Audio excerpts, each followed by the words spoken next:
Brother, para suster, Bapak Ibu, serta saudara-saudariku yang dikasihi Tuhan.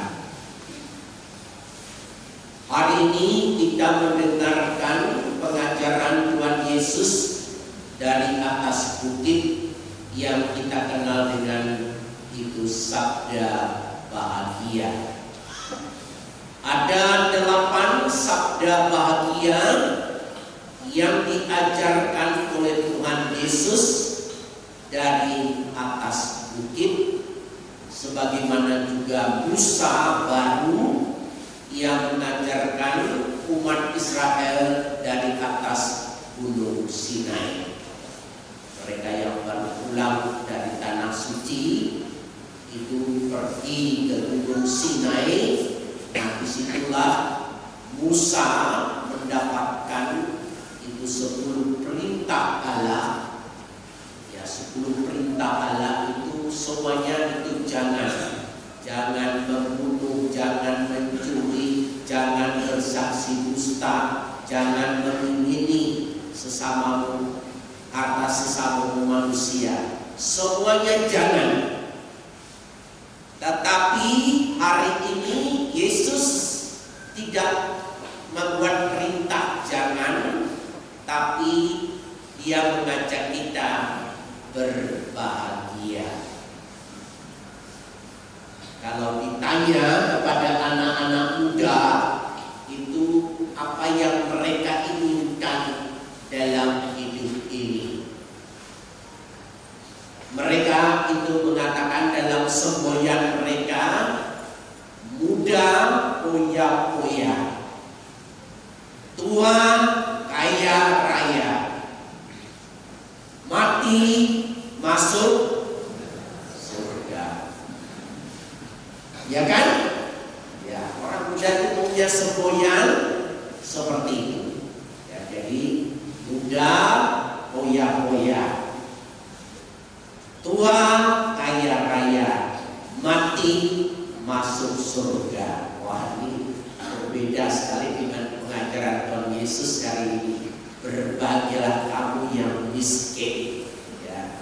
Berbahagialah kamu yang berduka cita, ya. Berbahagialah kamu yang dianiaya, ya. Ini kok disebut bahagia, berbeda sekali. Pernah ditanya seorang katekumen, kamu sebenarnya mau minta apa dalam kehidupanmu? Ya, dia mengatakan, ya kalau bisa saya ini kaya, umur panjang, dan berkuasa. Nah, jadi dia meminta itu, ya tidak salah kan? Kaya, umur panjang, dan berkuasa. Nah, kalau itu tidak terjadi, tidak kaya, tidak berkuasa, tidak umur panjang, apa yang terjadi seperti itu bagaimana? Nah, inilah jawaban yang sebenarnya yang tepat dari katekumen ini. Biarlah itu terjadi sesuai dengan kehendak Tuhan. Biarlah terjadi sesuai dengan kehendak Tuhan. Nah, itulah inti dari sabda bahagia hari ini. Nah, kita semua kadang-kadang bahwa kita menyadari bahwa kekayaan, keselamatan, dan kebahagiaan itu ada di luar diri kita. Tidak. Kebahagiaan itu ada di dalam diri kita. Tuhan mengajarkan kepada kita suatu bentuk pengajaran baru bahwa kita jangan mencari yang di luar, tetapi ada di dalam dirimu, dalam Allah yang bersemayam.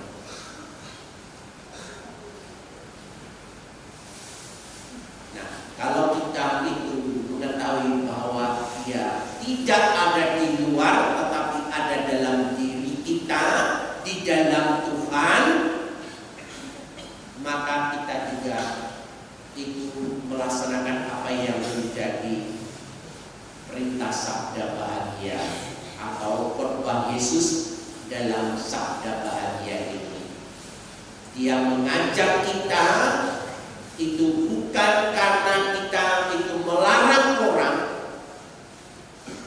tetapi kita mengajak orang itu berbahagia kalau kita dari diri kita itu sungguh membawa kebahagiaan.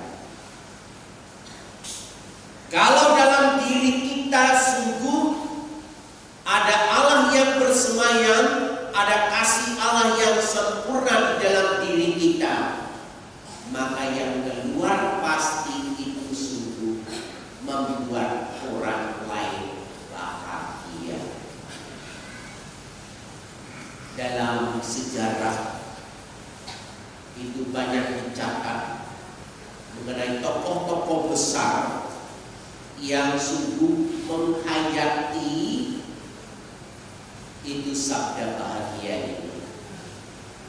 Salah satu tokoh terkenal orang India namanya Mahatma Gandhi. Dia mengajak orang India itu melawan tanpa kekerasan. Dia diinspirasi oleh sabda bahagia. Dia mengatakan apa yang diajarkan Yesus dari Nazaret itu adalah jalan menuju kepada kebahagiaan. Tetapi dia mengatakan begini, kalau ada aku melihat ada orang Katolik dan orang Kristen bisa menjalankan itu, maka saya akan menjadi orang Kristen. Pada waktu itu mereka dijajah oleh orang Inggris, orang Anglikan. Pengikut Tuhan Yesus, dia tidak menemukan satu orang pun yang bisa menjalankan sabda bahagia. Oleh karena itu saya tetap menjadi itu, katanya, karena dia tidak melihat satu orang Kristen pun itu yang bisa menjalankan sabda bahagia. Dia menjalankan, tapi bukan orang Kristen, tetapi orang Hindu. Juga di Amerika yang menentang itu perbedaan kulit putih dan kulit hitam. Ya, dia sangat terkenal sekali, itu juga dipengaruhi oleh sabda bahagia. Nah, tokoh ini itu sungguh menginspirasi orang bahwa sabda bahagia itu bisa mengubah hidup manusia. Nah, kita hari ini sebagai pengikut Tuhan Yesus malu kadang-kadang terhadap orang luar bahwa sabda bahagia dipraktikkan oleh orang, padahal yang mengajarkan adalah guru kita, Yesus Kristus. Dialah yang mengajarkan sabda bahagia ini kepada kita. Semoga sabda bahagia ini menjadikan kita hidup orang Kristiani sebagai program hidup kita. Barang siapa yang mau berbahagia, maka undang-undang dasarnya tiada lain adalah 8 sabda bahagia yang diajarkan Tuhan Yesus pada ini. Semoga kita semua sungguh menjadi murid Tuhan Yesus yang sejati, yang dapat menghayati Itu sabda bahagia dalam hidup kita. Tuhan membantu